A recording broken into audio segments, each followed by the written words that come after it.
करता है। ये शरीर आपको मिला है, ये शरीर क्या करता है? सिर्फ चोला बदलता है, जो आपका चोला बदलती है। इस पर संत महात्मा बताते, मन मरे ना माया मरे, मर जाए शरीर, आशा तृषा ना मरे कहे दास शरीर। यहाँ पर ना मन मरता है ना माया मरती है, क्या मरता है? शरीर मरता है। और जो आत्मा है वो आत्मा तो अजर अमर है, वो ना जलती है ना कटती है। तो इसके लिए गुरु महाराज हम आपको बता रहे हैं कि तो आप कर्मों को बदलाव करो। जब तक आप कर्म का बदलाव नहीं करोगे तब तक आपका काम बनने वाला नहीं। तो इसीलिए बाबा जय गुरु जी महाराज हमसे कर्म करा रहे हैं। कैसे कर्म करा रहे हैं? जो आपका संसार में समय जाने वाला था वो समय आपका सत्संग में चले जाए। जब सत्संग से समय चला जाएगा तो उस समय में आपको समझ में आएगा। तो बाबा जय गुरु जी महाराज ने पूरे मानव जाति के जितने भी प्रेमी गुरु महाराज के पास गए तो सबको बाबा जी ने आदेश दिया था। कौन सा आदेश दिया था? कि आप जब सत्संग में आओगे तो अकेले मत आना, आप अपने पत्नी को, अपने बच्चे को, अपने परिवार को लेकर आना। जब उनको आप सत्संग में लेकर आओगे तो उन पर संस्कार गिरेंगे। आपको संस्कार डालने की जरूरत नहीं पड़ेगी। लेकिन हम आप लोगों ने क्या किया? अरे नहीं आप तुम घर में बैठ जाऊंगा। और इस पर भी गुरु महाराज ने कहा कि आपके पास अगर धन नहीं होगा किसी से ले लो और आपके घर दरोजे में बिना ताला लगा के आ जाओ। क्या बताया गुरु महाराज ने? आपका घर छोड़ दो, बिना ताला लगा के आ जाओ। ऐसा भी अनुभव गुरु महाराज ने दिया हुआ है। जब आपके घर में अगर कोई चोरी करेगा तो जिम्मेदार मेरी। और जहां जिन प्रेमियों ने ताला लगाया नहीं, घर को छोड़ दिया, तो उनकी घर की रखवाली सर बाबा जय गुरु जी महाराज ने। दूसरी बात, गुरु महाराज ने कहा कि चले तुम्हारे खेत में जो फसल है आप देख लेना, जिस साल आप में आओगे उस समय कितना आएगा और जब आप यहाँ आओगे तो कितना आएगा। ये भी अनुभव गुरु महाराज ने दिया हुआ है। दूसरी बात, बाबा जय गुरु जी महाराज ने पूरे मानव जाति को समझाया था, लेकिन उस बात को हमने माना नहीं। गुरु महाराज ने क्या कहा था? सभी यहाँ पर जो पुराने हो गए सबने ये अपने कान में सुना होगा। गुरु महाराज ने कहा था कि सिर्फ आप जय गुरु का नाम बोलकर बीज को बोला। ये जो आप रासायनिक खाद है, यूरिया बोलते, डीएपी बोलते, जो भी चीजें है, सुपर फास्फेट बोलते, इसको मत लेना, इसको लेना नहीं। आप जय गुरु का नाम बोल के इसको बोल देना। तो देख लेना। फिर बाद में गुरु महाराज ने क्या कहा कि ठीक है, आप कम से कम आपके पास अगर 1 एकड़ 2 एकड़ जमीन होगी तो आधा हिस्सा उसमें जय गुरु नाम की बोला। लेकिन उस पर भी हमारे प्रेमियों ने विश्वास नहीं किया। अगर उस बात को अगर विश्वास कर लेते तो रासायनिक खाद की जरूरत नहीं पड़ती। हर चीज को गुरु महाराज ने समझाया, लेकिन हमने उस बात को समझा नहीं। आज भी वही बात हो रही है। आज इतनी घोर कलयुग में जल तत्व इतना प्रसर कर रहा है।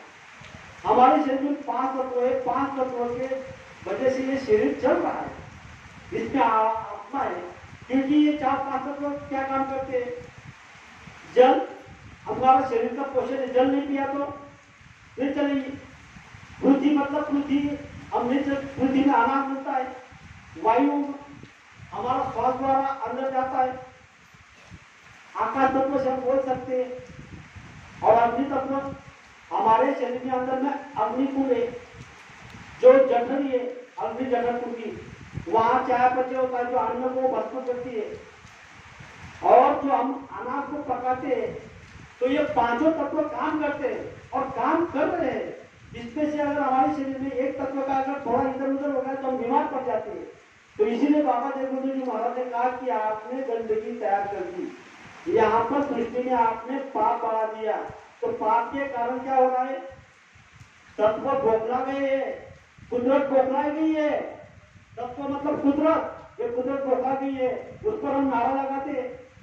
कुदरत है तैयार खड़ी, आगे तबाही बड़ी बड़ी। अरे ये जो भी गुरु महाराज ने बताया उस पर थोड़ा सचेत होते तो सुनो। कुदरत है तैयार खड़ी, आगे तबाही बड़ी बड़ी। ऐसी समय आने वाला है। जब ऐसा समय आएगा तो उस समय आपके पास रक्षा करने के लिए कौन सा शस्त्र है और कौन सा अस्त्र है, इस पर गुरु महाराज ने समझाया। क्या समझाया? ऊंचा मकान तेरा, संत महात्मा का मकान का है ऊंचा, ऊंचा मकान तेरा कैसे मजल चढ़ू मैं, आड़ी खड़ी है चौकिया किस शस्त्र से लड़ू मैं, किस अस्त्र से लड़ू मैं। हमारे पास कौन सा अस्त्र है और कौन सा शस्त्र है, ये भी बाबा जय गुरु जी महाराज ने बताया कि ऊंचा मकान तेरा कैसे मजल चढ़ू मैं। आड़ी खड़ी चौकिया मतलब यहाँ पर चौकियां लगी हुई है। कौन सी चौकियां लगी हुई है? काम की, क्रोध की, लोभ की, मोह की, अहंकार की, ईर्ष्या की, तृष्णा की, हर सब चौकियां लगी हुई है। और जब हम आगे जाते हैं तो हमारे हर समय में घर से निकलने से समस्या चालू हो जाती है। आप रास्ते से गाड़ी में जाओ, पैदल चलो, घर में चलो, समाज में चलो, तो समस्या ही समस्या है। तो हमारे पास अस्त्र कौन सा है? तो गुरु महाराज ने हमको अस्त्र भी दिया है और गुरु महाराज ने हमको शस्त्र भी दिया। शस्त्र कौन सा दिया है? जब आपके ऊपर में दुख, संकट, तकलीफ, मुसीबत आती है उस समय आप क्या बोलते हो? अरे बोलो तो सही। जब आपके ऊपर में दुख, संकट, तकलीफ, मुसीबत आती है तो आप क्या बोलते हैं? जय गुरुदेव। तो बाबा जय गुरु जी महाराज ने कहा कि जब आप जय गुरुदेव बोलते हो तो उस समय क्या होती है?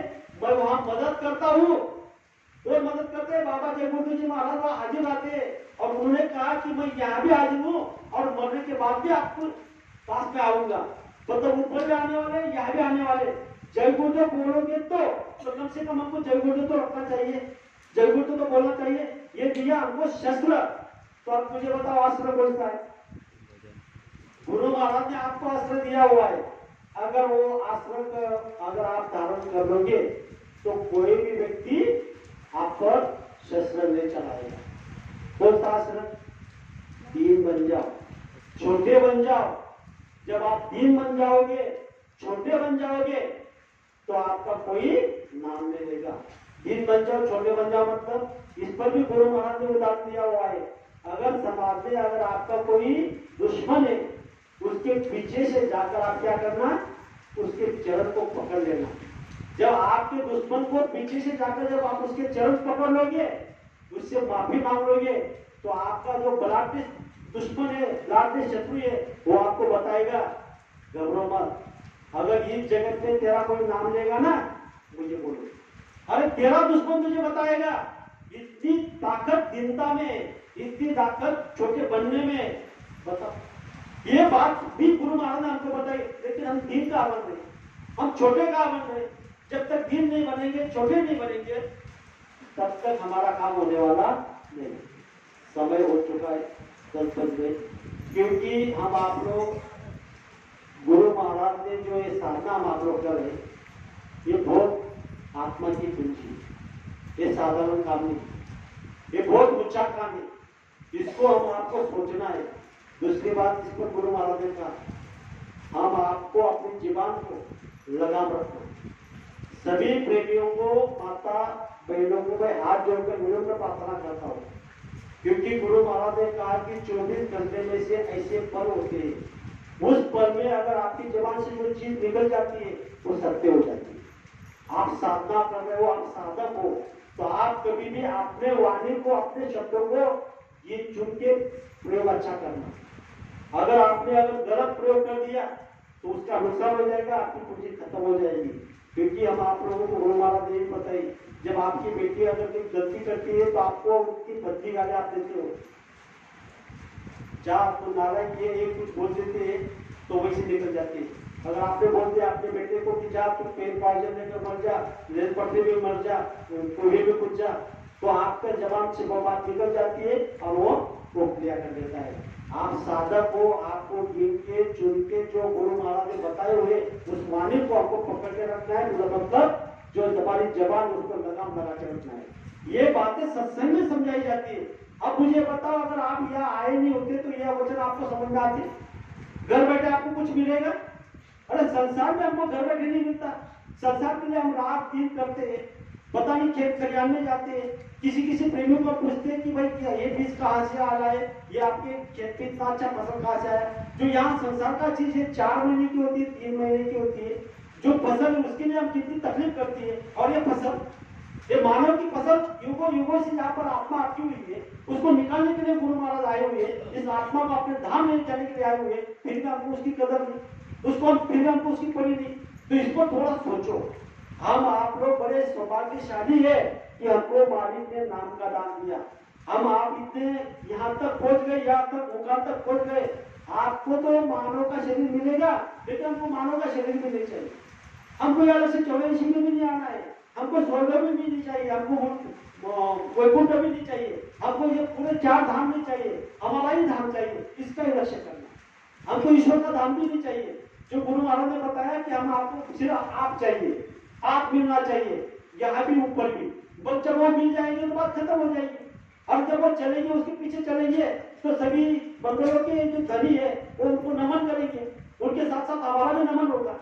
अब देखते हैं कोई मंत्री चलता है, उसके पीछे चलते हैं, तो मंत्री को नमन करते हैं, तो उनके पीछे भी उनको नमन करते हैं। तो ये बात गुरु महाराज ने कही हुई। जब ऐसे पहुंचे हुए सच्चे महात्मा के साथ आप चलोगे, उनके वचनों में चलोगे, उनके साथ चलोगे, तो सब देवी देवता आपको नमन करेंगे। आपको देवी देवता से भी ऊपर का अधिकार मिला हुआ है। जो पहला धनी है, पहला नाम का धनी है, उसको अधिकार नहीं, उतना अधिकार आपको दिया है। दूसरा नाम को धनी को जितना अधिकार नहीं।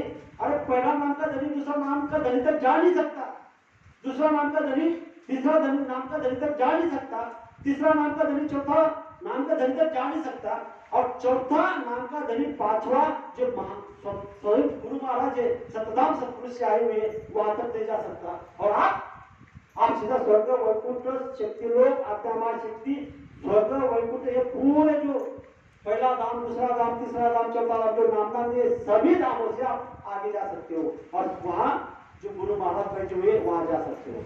जब आप वहां चले जाओगे, आनंद आप सुन लोगे, साधना बन जाएगी, आंख खुल जाएगी। जब आंख खुल जाएगी तो क्या होगा मालूम है? तो गुरु महाराज ने समझाया, इस बात को बता के मैं मेरे शब्द को विराम दूंगा। गुरु महाराज ने बताया, आंख खुलते ही क्या होगा? आंख खुलते ही दर्शन पाया, दूर भाग गई वो माया, पवित्र हो गए मन, विचार और काया। सदगुरु जी का बना रहे सदा हमेशा हमेशा के लिए इच्छा। जब ऐसी स्थिति हमको गुरु महाराज ने बताई हुई है, जब आपकी आंख खुल जाएगी तो क्या होगा? जो आपके अंदर में जो मोह माया है वो दूर भाग जाएगी। आंख खुलती ही सब भस्म हो जाएगी, सब जितने भी आपके खराब कर रहे हैं वो बढ़ जाएगी। फिर आगे क्या होगा? पवित्र हो जाएगी, आपका मन भी पवित्र हो जाएगा, आपकी काया मतलब ये शरीर भी पवित्र हो जाएगा, और आपका विचार जो आपके अंदर में आते वो भी पवित्र हो जाएंगे। जब ये तीनों चीज आपके पवित्र हो जाएंगे तो गुरु महाराज के तो हमेशा हमेशा के लिए आपके ऊपर में अमृत की बरसात बरसेगी और उनका छत्र छाया आपके अंदर पूरा पड़ने लग जाएगा। तो इसीलिए हम आपको गुरु का आदेश का पालन करना है। सभी लोग गुरु आदेश का पालन करेंगे। आज के दिन इस संबंध में मैंने आपके सामने 2 शब्द रखे। हो सकता है पहले में एक शब्द मुझे नहीं बोलना चाहिए था, तो आप मुझे आपका छोटा बेटा छोटा भाई समझ के माफ करना। सभी लोग प्रेम से बोलेंगे, जय